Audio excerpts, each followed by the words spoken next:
کۆڕۆنا ئەو کێچەی کراوە بەگایەک. مەترسی کۆڕۆنا تەنها خێراییە لە گواستنەوە و کوشتن، هەروەها درەنگ ئاشکرابوونیەتی. لە ئێستادا کۆمپانیا گەورەکانی دەرمانسازی لە جیهاندا ململانەی دۆزینەوەی دژی ڤایرۆسەکە دەکەن. کۆڕۆنا لە شەسەکانی سەدەی ڕابردووەوە هەیە و حەوت جۆرەیشی هەیە. مەترسیدارترینیان جۆرەکانی وەک MERS و SARS و پاشان NCOV-2019ە کە جیهانی تۆقان.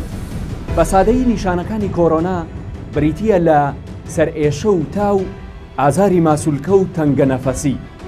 بۆ خۆپاراستنیش دەبێت بەردەوام دەستەکانت بشۆیت و دوورکەویتەوە لە قەرەباڵغی و دەمامک بەکاربهێنیت.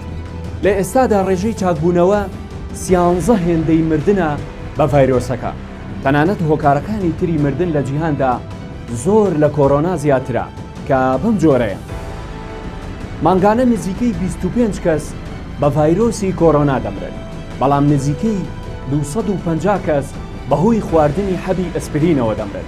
هەروەها نزیکەی 20,000 کەس بەهۆی چارەسەری پزیشکی هەڵەوە کۆچی دوایی دەکەن. بەهۆی هەڵامەتی وەرزی و جۆرەکانی تری ئەنفلۆنزاوە مانگانە نزیکەی 38,000 کەس دەمرن، نزیکەی 49,000 کەس بەهۆی ڤایرۆسی HIV-ەوە کۆچی دوایی دەکەن. هەروەها نزیکەی 90,000 کەس بە ڕووداوی هاتوچۆ کۆچی دوایی دەکەن. تەنها جەڵتەی دڵ مانگانە نزیکەی 1 ملیۆن کەس دەکوژێت. کەواتە کۆڕۆنا ئەو دێوەزمەیە نییە کە چۆک بە مرۆڤایەتی دابات، بەڵام هەمیشە خۆپاراستن باشترە لە چارەسەرکردن. بە هیوای تەندروستی بۆ هەموو لایەک.